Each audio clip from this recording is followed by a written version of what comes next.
한국 경제 끝? 전 반대로 봅니다. 환율 1,500원 시대, 부자와 거지 가를 결정적 차이 한 가지. 지금 여러분의 통장 잔고는 안전하신가요? 아니면 하루가 다르게 오르는 환율 때문에 밤잠을 설치고 계신가요? 아마 뉴스만 틀면 나오는 한국 경제 위기설이나 환율 1,500원 돌파라는 자극적인 헤드라인 때문에 불안해하시는 분들이 정말 많을 거예요. 그런데 제가 오늘 정말 중요한 이야기를 하나 해드리려고 해요. 모두가 한국 경제가 끝났다며 달러를 사야 한다느니 나라가 망한다느니 떠들고 있을 때 아주 조용히 입가에 미소를 지으며 자신의 자산 지도를 다시 그리고 있는 사람들이 있거든요. 그들은 바로 우리가 흔히 말하는 상위 1%의 부자들인데요. 그들은 왜 남들이 다 위기라고 외치는 이 순간을 기다려왔을까요? 오늘 영상에서는 단순히 경제 지표를 읽어주는 수준을 넘어 환율 1,500원 시대에 부자와 거지를 가르는 결정적인 차이 단 한 가지가 무엇인지, 그리고 여러분이 지금 당장 무엇을 바꿔야 이 파도에서 휩쓸리지 않고 살아남을 수 있는지 아주 깊숙한 곳까지 파헤쳐 보려고 해요. 이 영상 하나만 끝까지 보셔도 앞으로 10년의 부의 경로가 완전히 달라질 거라고 확신합니다. 환율이 1,500원을 찍었다는 건 우리 경제의 체력이 예전만 못하다는 신호일 수도 있지만 사실은 글로벌 경제라는 거대한 판의 흐름이 바뀌고 있다는 걸 의미해요. 많은 분들이 환율이 오르면 단순히 물가가 올라서 힘들다 정도로만 생각하시는데 이건 훨씬 더 복잡하고 거대한 돈의 이동이 일어나고 있다는 뜻이거든요. 자, 여러분 한번 생각해보세요. 1달러에 1,100원 하던 시절과 1,500원 하는 지금 우리는 똑같은 물건을 사오기 위해 400원이나 더 많은 비용을 지불해야 하죠. 그런데 반대로 생각하면 해외에서 우리 물건을 사는 사람들에게는 한국 물건이 그만큼 저렴해졌다는 뜻도 돼요. 이게 바로 고환율의 두 얼굴인데요. 많은 전문가들이 지금을 위기라고 부르는 이유는 우리나라가 에너지와 원자재를 대부분 수입에 의존하기 때문이에요. 수입가가 오르면 당연히 기업의 이익이 줄어들고 그 부담은 고스란히 소비자에게 전가되죠. 하지만 여기서 우리가 놓치지 말아야 할 포인트가 있어요. 부자들은 환율이라는 숫자에 집중하지 않고 돈의 속도와 방향에 집중한다는 사실이에요. 사람들이 흔히 하는 오해 중 하나가 환율이 오르면 무조건 우리나라 주식시장에서 돈이 빠져나가고 경제가 파탄날 거라고 믿는 거예요. 물론 단기적으로는 외국인 투자자들이 환차손을 피하기 위해 자금을 회수할 수 있죠. 하지만 이건 일시적인 현상일 뿐이에요. 진짜 무서운 건 환율 그 자체가 아니라 환율이 왜 올랐는가에 대한 근본적인 원인을 모르는 거예요. 지금 환율이 오르는 건 한국만의 문제가 아니라 전 세계적인 달러 강세 현상 때문이거든요. 이걸 이해하지 못하면 남들 다 공포에 질려 투매할 때 같이 던지고 나중에 후회하는 악순환을 반복하게 돼요. 제가 상담했던 수많은 자산가들은 이런 시기에 오히려 눈을 반짝이며 공부를 시작하더라고요. 그들은 이미 알고 있는 거죠. 위기라는 단어의 위자가 위험할 위이기도 하지만 기회기이기도 하다는 걸요. 환율 1,500원 시대가 오면 정말 제2의 IMF가 오는 걸까요? 결론부터 말씀드리면 그럴 가능성은 매우 희박해요. 우리가 97년도에 겪었던 고통은 외환 보유고가 바닥나서 달러를 빌려올 곳이 없었기 때문에 발생한 일이었거든요. 하지만 지금의 한국은 세계적인 수준의 외환 보유고를 가지고 있고 기업들의 기초 체력도 그때와는 비교할 수 없을 정도로 강해졌어요. 그런데 왜 사람들은 자꾸만 공포를 조장할까요? 그건 공포가 가장 강력한 마케팅 수단이기 때문이에요. 여러분이 불안해야 누군가는 돈을 벌거든요. 하지만 진짜 부자들은 이런 소음에 휘둘리지 않아요. 그들은 데이터로 말하죠. 지금의 경상수지 흑자 구조나 국가 신용도를 보면 우리나라가 망할 거라는 시나리오는 소설에 가까워요. 다만 부의 재편은 확실히 일어날 거예요. 고환율로 인해 웃는 업종과 우는 업종이 명확히 갈리고 자산 배분을 어떻게 해두었느냐에 따라 내 자산 가치가 가만히 있어도 올라가거나 혹은 반토막이 날 수 있는 시점이라는 거죠. 이제 우리는 이 고환율이라는 파도를 타고 서핑을 할 준비를 해야 해요. 무서워서 바닷가 근처에도 안 가는 게 아니라 파도의 높이를 보고 언제 보드에 올라탈지를 결정해야 한다는 뜻이죠. 부자들과 일반인의 결정적인 차이는 바로 여기서 나와요. 일반인들은 환율이 오르면 이제 와서 달러를 사야 하나 고민하며 이미 고점에 다다른 자산을 뒤늦게 쫓아가지만 부자들은 이미 환율이 낮았을 때 달러 자산을 확보해두고 환율이 치솟는 지금은 오히려 그 달러를 팔아 저평가된 국내 우량 자산을 살 기회를 엿보거든요. 자산 배분의 기본 원칙인 싸게 사서 비싸게 판다를 아주 철저하게 지키는 거죠. 그렇다면 지금 환율이 1,500원인 상황에서 우리는 무엇을 해야 할까요? 이미 늦었다고 포기해야 할까요? 아니요, 전혀 그렇지 않아요. 지금부터 제가 말씀드리는 부의 이동 공식을 이해하신다면 여러분도 충분히 이 위기를 인생의 전환점으로 만드실 수 있을 거예요. 사실 환율이 오르면 가장 먼저 타격을 입는 건 내수 기반의 자영업자나 수입 원자재 비중이 높은 중소기업들이에요. 반면 삼성전자나 현대차 같은 수출 대기업들은 달러로 돈을 벌어오기 때문에 환율이 오르면 장부상의 이익이 기하급수적으로 늘어나죠. 여기서 힌트를 얻어야 해요. 나의 자산 구조가 고환율에 취약한 구조인지 아니면 오히려 고환율의 혜택을 받는 구조인지 냉정하게 판단해봐야 하거든요. 만약 여러분의 모든 자산이 원화로만 되어 있고 심지어 부채까지 많다면 이건 고환율 시대의 가장 위험한 상태라고 볼 수 있어요. 금리는 계속 오를 것이고 원화 가치는 떨어지니 가만히 있어도 가난해지는 셈이죠. 반대로 아주 적은 금액이라도 달러로 된 자산을 가지고 있거나 고환율 수혜를 받는 기업의 주식을 보유하고 있다면 여러분은 이미 부자의 길로 들어서고 있는 거예요. 여기서 재미있는 통계 하나를 말씀드릴게요. 역대급으로 환율이 요동쳤던 시기마다 우리나라의 부자 순위가 뒤바뀌었다는 사실을 알고 계신가요? 2008년 글로벌 금융위기 당시 환율이 1,600원대까지 치솟았을 때 많은 사람들이 패닉에 빠졌지만 그때 과감하게 움직였던 사람들은 이후 10년 동안 압도적인 자산 증식을 경험했어요.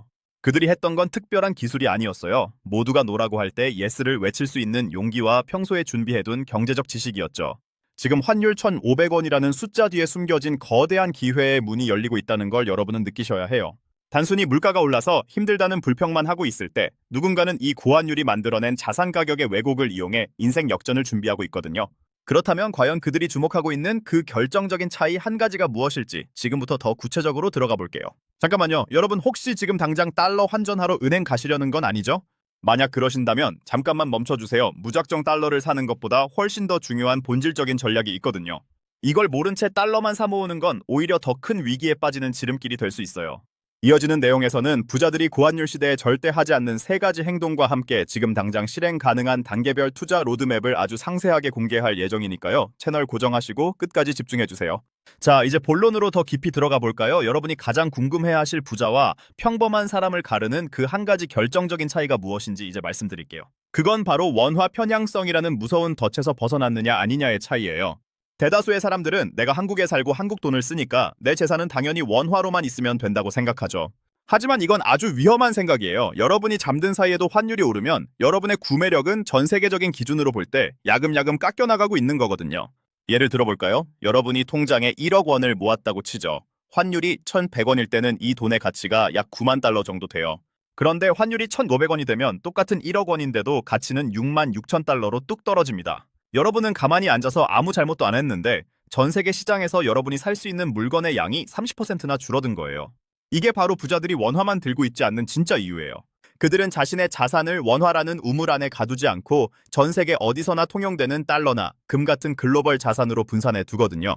이걸 경제학 용어로 통화다변화라고 부르는데 말이 어렵지. 사실 핵심은 아주 간단해요. 내 바구니에 한국 돈만 담지 않겠다는 거죠. 부자들은 환율이 낮을 때, 즉 원화 가치가 높을 때 아주 꾸준하게 달러를 사모아요. 그들에게 달러는 단순히 여행 갈 때 쓰는 돈이 아니라 내 재산을 지켜주는 강력한 보험이자 방패거든요. 그런데 많은 분들이 여기서 실수를 하세요. 환율이 1,500원 가까이 치솟으면 그제야 뉴스 보고 겁이 나서 은행으로 달려가 달러를 바꾸려고 하시죠. 하지만 이건 이미 파티가 끝난 뒤에 설거지하러 들어가는 꼴이나 다름없어요. 진짜 부자들은 지금 같은 고환율 시기에는 오히려 느긋하게 상황을 관망해요.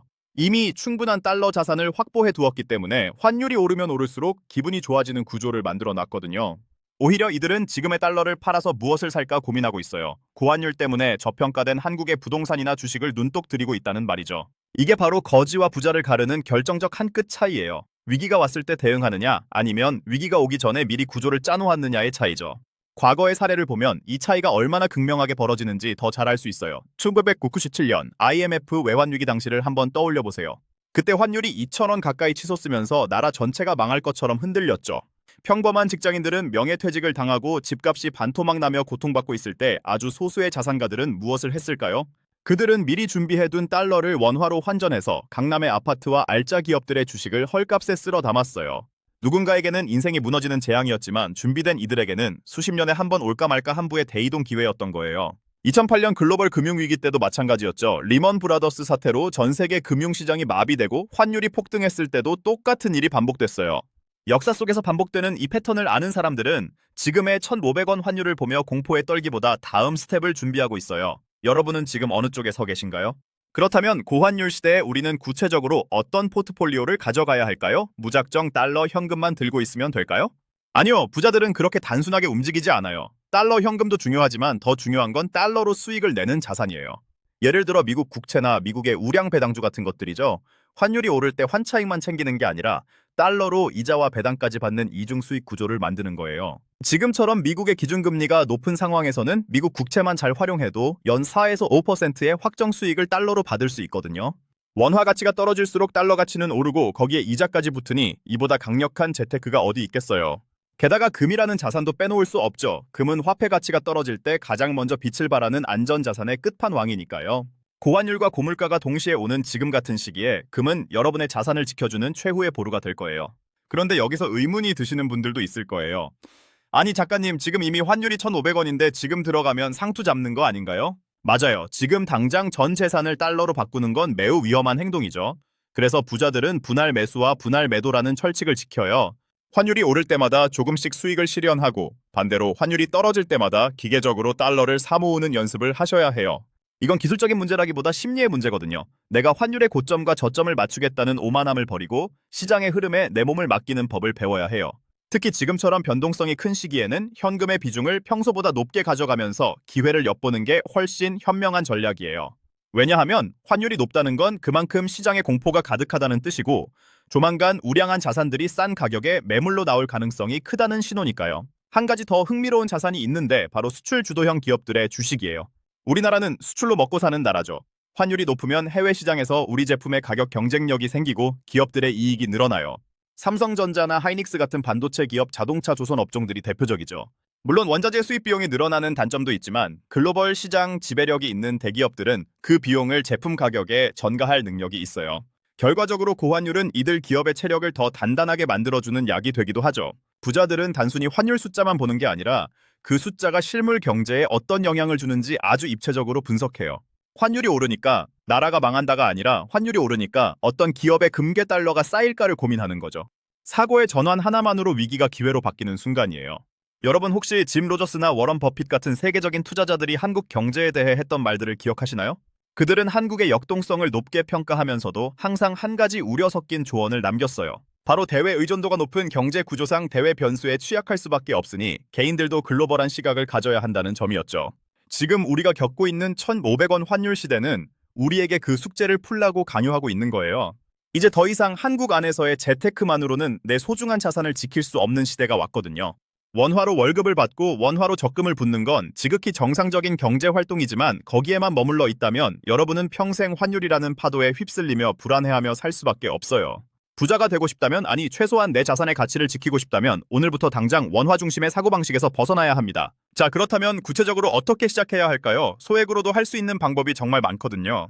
은행에 가서 달러 예금을 만드는 것부터 시작해서 증권사 앱을 켜고 미국 주식이나 ETF를 한 주씩 사보는 경험이 중요해요. 처음에는 환전 수수료가 아깝게 느껴질 수도 있고 환율 변동이 무섭게 느껴질 수도 있어요. 하지만 그 과정을 직접 몸으로 겪어봐야 진짜 내 지식이 되고 내 돈이 되는 거예요. 부자들은 아주 어릴 때부터 이런 경제적 감각을 익혀와요. 돈의 흐름을 읽는 건 재능이 아니라 훈련이거든요. 지금의 고환율 사태를 단순히 뉴스 속의 남 이야기가 아니라 내 통장과 직결된 생존의 문제로 받아들이는 순간 여러분의 부자 공부는 비로소 시작되는 겁니다. 그런데 말이죠. 여러분, 여기서 정말 중요한 비밀이 하나 더 있어요. 환율 1,500원이 찍히면 사람들이 가장 먼저 팔아치우는 자산이 무엇인지 아시나요? 바로 부동산이에요. 대출 이자 부담은 커지고 경기는 안 좋아질 것 같으니 급매물이 쏟아지기 시작하죠. 하지만 부자들은 이때 역발상으로 움직입니다. 그들이 왜 고환율 시기에 부동산 시장을 주목하는지, 그리고 달러 자산과 부동산 자산을 어떻게 연계해서 자산을 불려나가는지 그 놀라운 전략이 궁금하지 않으신가요? 다음 파트에서는 지금 같은 시기에 오히려 자산가들이 조용히 사들이고 있는 의외의 자산들과 고환율이 멈추는 지점을 포착하는 결정적인 신호 3가지를 알려드릴게요. 이 신호를 모르면 여러분은 평생 고점에서 사고 저점에서 파는 실수를 반복할 수밖에 없으니 눈 크게 뜨고 집중해주세요. 자, 여러분, 이제 진짜 돈 냄새가 나는 이야기를 시작해볼게요. 고환율 시대가 오면 사람들은 보통 물가가 오르겠구나, 내 주머니 사정이 팍팍해지겠구나 하고 한숨부터 내쉬죠. 그런데 부자들은 이 시기에 부동산 시장의 하락을 아주 정밀하게 관찰하기 시작해요. 왜 그럴까요? 환율 1,500원 수준까지 올라가면 우리나라 중앙은행인 한국은행은 원화 가치를 방어하기 위해서 금리를 올릴 수밖에 없는 압박을 받거든요. 금리가 올라가면 대출 이자가 무거워지고 결국 영끌해서 집을 샀던 사람들이나 버티기 힘든 매물들이 시장에 급매로 쏟아지게 마련이에요. 이때 부자들은 환율 차익으로 벌어들인 달러 자산을 현금화해서 아주 헐값에 나오는 우량한 부동산을 사냥하기 시작해요. 이게 바로 부의 대물림이 일어나는 아주 전형적인 시나리오거든요. 한번 상상해보세요. 여러분이 1,100원일 때 사두었던 달러가 지금 1,500원이 되어서 자산 가치가 30% 넘게 올랐어요. 그런데 시장에 나온 아파트 가격은 금리 때문에 고점 대비 20%나 떨어져 있네요. 그럼 여러분은 원래 가격보다 거의 절반 가까이 저렴한 체감가로 그 집을 살 수 있게 되는 거예요. 이게 바로 고환율이 만들어주는 마법 같은 기회죠. 평범한 사람들은 환율이 오를 때 수입 물가 걱정을 하지만 부자들은 환율이 오를 때 내가 가진 달러의 구매력이 얼마나 커졌는지를 계산하며 미소를 지어요. 이런 관점의 차이가 10년 뒤, 20년 뒤 여러분의 계좌 숫자를 결정짓는 거예요. 여기서 많은 분들이 저한테 물어보세요. 작가님, 그러면 지금이라도 아파트 팔고 달러를 사야 하나요? 아니면 지금 달러를 팔아서 아파트를 사야 하나요? 제 대답은 항상 똑같아요. 시장의 시그널을 먼저 읽으라는 거죠. 환율이 무한정 오를 수는 없거든요. 우리나라는 수출로 먹고 사는 나라이기 때문에 환율이 너무 높으면 기업들의 채산성이 좋아지면서 결국 달러가 다시 국내로 유입되기 시작해요. 그러면 환율은 자연스럽게 내려가게 되죠. 바로 그 변곡점을 포착하는 세 가지 결정적인 신호를 제가 지금부터 공개할게요. 이걸 모르면 여러분은 평생 고점에서 사고 저점에서 파는 호구가 될 수밖에 없으니 귀를 쫑긋 세우고 들어보세요. 첫 번째 신호는 바로 외환 당국의 구두 개입과 실개입의 강도예요. 정부에서 환율이 너무 높다며 우려의 목소리를 내기 시작하고 실제로 시장에 달러를 풀어서 환율을 누르기 시작할 때가 있어요. 이때가 바로 단기적인 고점일 확률이 매우 높죠. 두 번째는 미국의 기준금리 향방이에요. 환율은 결국 돈의 가치 싸움이거든요. 미국이 금리 인상을 멈추거나 인하할 조짐이 보이면 달러의 기세는 꺾이기 시작해요. 마지막 세 번째는 우리나라의 경상수지 흑자 전환 소식이에요. 우리 기업들이 물건을 잘 팔아서 달러를 많이 벌어오기 시작하면 원화 가치는 다시 올라가게 되어 있거든요. 이 세 가지 신호가 겹치는 시점이 바로 여러분이 가진 달러를 원화 자산으로 갈아타야 할 최고의 골든타임이에요. 그런데 여기서 또 주의할 점이 있어요. 부자들은 절대로 전 재산을 한꺼번에 움직이지 않는다는 사실이죠. 그들은 철저하게 분할로 대응해요. 환율이 1,500원을 찍었다고 해서 모든 달러를 한 번에 다 파는 게 아니라 1,480원, 1,500원, 1,520원 이런 식으로 미리 매도 가격을 정해놓고 기계적으로 수익을 실현하죠. 반대로 부동산이나 주식을 살 때도 마찬가지예요. 시장 바닥이 어디인지 맞추려고 노력하기보다 내가 감당할 수 있는 가격대에 들어오면 조금씩 지분을 늘려가는 방식을 택하거든요. 감정에 휘둘리지 않고 숫자에 기반해서 움직이는 것, 이게 바로 부자들의 철칙이에요. 제가 만났던 한 자산가는 이런 말을 하더라고요. 환율 1,500원은 신이 주신 쇼핑 시즌이다. 여러분은 이 말이 공포스럽게 들리시나요? 아니면 설레게 들리시나요? 만약 설레게 들린다면 여러분은 이미 부자의 마인드셋을 갖추기 시작하신 거예요. 하지만 여전히 무섭고 불안하기만 하다면 그건 여러분의 자산 구조가 원화에 너무 치우쳐 있거나 경제 공부가 부족하다는 증거예요. 지금 당장 큰돈이 없어도 괜찮아요. 1,000원, 2,000원 소액으로도 달러를 사고 해외 주식을 사볼 수 있는 시대잖아요. 중요한 건 경험이에요. 이 환율의 파도를 직접 몸으로 겪어봐야 진짜 내 지식이 되고 내 돈이 되는 거예요. 부자들은 아주 어릴 때부터 이런 경제적 감각을 익혀와요. 돈의 흐름을 읽는 건 재능이 아니라 훈련이거든요. 지금의 고환율 사태를 단순히 뉴스 속의 남 이야기가 아니라 내 통장과 직결된 생존의 문제로 받아들이는 순간 여러분의 부자 공부는 비로소 시작되는 겁니다. 그런데 말이죠. 환율 1,500원 시대에 단순히 달러나 금 부동산 말고도 우리가 주목해야 할 의외의 자산이 하나 더 있다는 사실 알고 계셨나요? 이건 전문가들도 잘 이야기하지 않는 부분인데 고환율이 장기화될수록 가치가 기하급수적으로 폭등하는 무형의 자산이 하나 있거든요. 이걸 가진 사람은 환율이 얼마가 되든 상관없이 부를 창출해낼 수 있어요. 과연 그 비밀 병기가 무엇일까요? 그리고 고환율 시대에 절대 사면 안 되는 최악의 자산 세 가지는 또 무엇일까요? 다음 파트에서 이 충격적인 진실을 하나씩 벗겨드릴게요. 특히 내가 가진 자산 중에 이 최악의 자산이 포함되어 있다면 오늘 밤 잠이 안 오실 수도 있으니 마음 단단히 먹고 따라오세요. 자, 여러분, 아까 제가 말씀드렸던 그 의외의 자산이자 비밀 병기가 무엇인지 정말 궁금하셨죠? 사실 이건 눈에 보이지 않는 자산이라 많은 분들이 놓치고 계신데 바로 달러를 벌어들이는 능력, 즉 달러 파이프라인이에요. 환율이 1,500원 시대가 되었다는 건 내가 한국에서 원화로만 돈을 벌고 있다면 내 노동 가치가 전 세계 시장에서 30% 할인 분양되고 있다는 뜻이기도 하거든요. 하지만 반대로 내가 해외 플랫폼을 이용하거나 글로벌 시장에 내 서비스를 팔아서 달러를 직접 벌어들인다면 환율이 오를 때마다 내 연봉이 자동으로 점프하는 마법을 경험하게 돼요. 제가 아는 한 프리랜서 디자이너분은 예전에는 국내 업체 일만 받았는데 환율이 요동치는 걸 보고 바로 해외 사이트로 눈을 돌렸어요. 똑같은 로고 하나를 디자인해줘도 예전에는 11만 원을 벌었다면 지금은 앉은 자리에서 15만 원을 버는 셈이죠. 이분에게 환율 1,500원은 위기가 아니라 보너스 시즌인 거예요. 이렇게 내가 직접 외화를 벌어들일 수 있는 능력을 갖추는 것, 그게 바로 고환율 시대를 정면으로 돌파하는 가장 강력한 무기예요. 유튜브 수익이 될 수도 있고 해외 구매 대행이나 글로벌 전자책 판매 혹은 해외 기업과의 리모트 워크가 될 수도 있겠죠. 부자들은 단순히 자산을 지키는 것에 그치지 않고 내 소득의 원천 자체를 다변화하는 데 엄청난 공을 들여요. 원화로만 돈을 버는 건 한쪽 다리로만 서 있는 것과 같다는 걸 누구보다 잘 알기 때문이죠. 그래서 저는 여러분께 제안하고 싶어요. 지금 당장 내 재테크 포트폴리오만 바꿀 게 아니라 내 소득 포트폴리오에 달러라는 씨앗을 어떻게 심을지 고민해보시라고요. 이게 바로 1,500원 환율이라는 파도를 타고 태평양으로 나가는 가장 확실한 방법이니까요. 그렇다면 반대로 이 시기에 절대 들고 있으면 안 되는 최악의 자산 세 가지는 무엇일까요? 여러분이 만약 여기에 해당하신다면 정말 냉정하게 지금 당장 구조조정을 시작하셔야 해요. 첫 번째 최악의 자산은 바로 아무것도 하지 않고 통장에 잠자고 있는 원화 현금이에요. 많은 분들이 경제가 불안하니까 일단 현금을 쥐고 있어야지 하시는데 그건 인플레이션과 고환율이라는 두 마리 사자 앞에 내 자산을 먹잇감으로 던져주는 것과 같아요. 물가는 오르고 돈 가치는 떨어지는데 0%대 금리의 입출금 통장에 돈을 놔두는 건 매일매일 내 돈이 녹아내리는 걸 방관하는 셈이거든요. 차라리 파킹 통장이라도 옮기거나 단기 채권이라도 사서 최소한의 방어막은 쳐야 합니다. 두 번째로 위험한 건 바로 과도한 레버리지를 일으킨 내수 기반의 수익형 부동산이나 사업체예요. 환율이 오르면 금리는 따라올 수밖에 없고 금리가 오르면 내 주머니에서 나가는 이자 비용은 기하급수적으로 늘어나요. 그런데 내 수입은 원화로 고정되어 있거나 오히려 경기 불황으로 줄어든다면 어떻게 될까요? 결국 버티지 못하고 가장 저점일 때 자산을 던지게 되는 비극이 발생하죠. 부자들은 위기 때 빚을 내는 게 아니라 미리 빚을 줄여놓고 남들이 던지는 매물을 받을 현금을 준비해둬요. 지금 여러분의 부채 비율이 내 통제 범위를 벗어났다면 뼈를 깎는 심정으로라도 다이어트를 하셔야 합니다.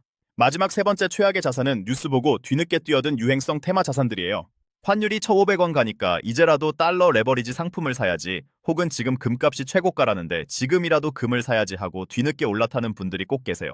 하지만 시장의 대중이 모두 알 정도의 정보라면 그건 이미 가격에 다 반영되어 있을 가능성이 99%예요. 부자들은 남들이 관심 없을 때 미리 사서 남들이 열광할 때 조용히 넘겨주고 나오거든요. 지금 고점에서 남들의 확신을 사주는 역할을 해서는 절대 부자가 될 수 없어요. 오히려 지금은 남들이 공포에 질려 쳐다보지도 않는 저평가된 우량 자산이 무엇인지 공부해야 할 때지 유행을 쫓아갈 때가 아니라는 점 꼭 명심하세요. 그럼 이제 우리가 당장 실천할 수 있는 구체적인 행동 가이드를 말씀드릴게요. 우선 내일 당장 은행에 가서 외화 보통 예금 계좌를 하나 만드세요. 큰돈을 넣으라는 게 아니에요. 단돈 10달러, 100달러라도 좋으니 환율이 조금이라도 떨어지는 날마다 커피 한 잔 마실 돈으로 달러를 사서 차곡차곡 모아보는 경험을 시작하시라는 거예요. 앱으로 환전하면 수수료 우대도 많이 해주니까 생각보다 어렵지 않거든요. 이렇게 내 계좌에 달러가 쌓이기 시작하면 신기하게도 경제 뉴스가 들리기 시작해요. 환율이 오르면 내 달러 가치가 올라서 기분 좋고 환율이 내리면 싸게 살 수 있어서 기분 좋은 그런 무적의 마인드셋이 형성되거든요. 그 다음 단계는 해외 주식 계좌를 개설하고 전 세계 1등 기업들의 주식을 한 주씩 사보는 거예요. 예를 들어 우리가 매일 쓰는 아이폰을 만드는 애플이나 윈도우를 만드는 마이크로소프트 같은 기업들은 전 세계에서 달러를 긁어모으는 괴물 같은 회사들이죠. 이런 회사의 주주가 된다는 건 내가 그들의 달러 파이프라인에 빨대를 꽂는 것과 같아요. 환율이 오르면 주가가 가만히 있어도 내 원화 자산 가치는 올라가고 거기에 달러 배당금까지 들어오니 고환율 시대에 이보다 든든한 보험이 어디 있겠어요. 이렇게 작은 실천들이 모여서 원화 편향성이라는 무서운 벽을 깨뜨리는 거예요. 하지만 여러분, 여기서 우리가 꼭 기억해야 할 사실이 하나 더 있어요. 고환율은 영원하지 않지만 우리가 이번 기회에 배운 경제적 감각은 평생 간다는 사실이에요. 지금 1,500원이라는 숫자에 매몰되어 공포에 질릴 게 아니라 이 현상이 왜 일어났고 앞으로 어떤 흐름으로 전개될지 나만의 시나리오를 써보는 연습을 하셔야 해요. 부자들은 남의 예측을 듣고 움직이는 사람이 아니라 자기만의 가설을 세우고 시장에서 확인받는 사람들이거든요. 여러분도 오늘 이 영상을 계기로 단순히 정보만 소비하는 시청자에서 시장을 읽고 대응하는 투자자로 거듭나셨으면 좋겠어요. 자, 이제 본론의 마지막 파트로 향하고 있는데요. 환율 1,500원이라는 거대한 폭풍이 지나가고 나면 대한민국 경제 지도는 어떻게 바뀌어 있을까요? 그리고 그 변화된 지도 위에서 우리는 어떤 위치를 선점해야 할까요? 특히 고환율 이후에 반드시 찾아오는 저환율 시대, 즉 원화 강세 시기에 우리가 미리 선점해야 할 일생일대의 기회가 딱 한 가지 남아 있거든요. 많은 사람들이 지금 환율이 높아서 고생할 때 부자들은 이미 다음 단계인 환율 하락기를 대비해 이 자산을 매집하고 있어요. 과연 환율이 꺾이기 시작할 때 폭발적으로 오를 그 자산은 무엇일까요? 그리고 마지막으로 오늘 내용을 총정리하며 여러분이 오늘 밤 당장 실천해야 할 3가지 액션 플랜을 제시해 드릴게요. 끝까지 놓치지 마세요. 자, 여러분, 이제 오늘 이야기의 가장 중요한 클라이맥스이자 많은 분이 놓치고 있는 환율의 뒷면을 이야기해 보려고 해요. 보통 환율이 1,500원까지 올라가면 사람들은 이 높은 환율이 영원히 유지될 것처럼 공포에 질리지만 역사는 우리에게 분명한 교훈을 주거든요. 산이 높으면 골이 깊다는 말처럼 환율이 비정상적으로 치솟은 뒤에는 반드시 원화 가치가 제자리를 찾아가는 환율 하락기, 즉 원화 강세 시기가 찾아와요. 부자들은 바로 이 지점을 미리 내다보고 지금 이 순간에도 다음 수를 두고 있다는 사실이 중요해요. 환율이 꺾이기 시작할 때 폭발적으로 오를 자산이 무엇인지 알면 여러분의 투자 지도는 완전히 달라질 거예요. 환율이 내려가기 시작하면 가장 먼저 수혜를 보는 건 그동안 고환율 때문에 억눌려 있던 내수 우량주들과 원자재 수입 비중이 높아서 고통받던 기업들이에요.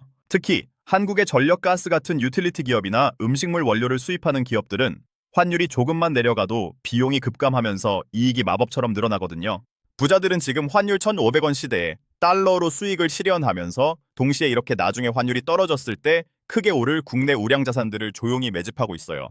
이게 바로 진정한 의미의 자산 순환매 전략이죠. 결국 부자와 거지를 가르는 결정적인 차이 한 가지는 무엇일까요?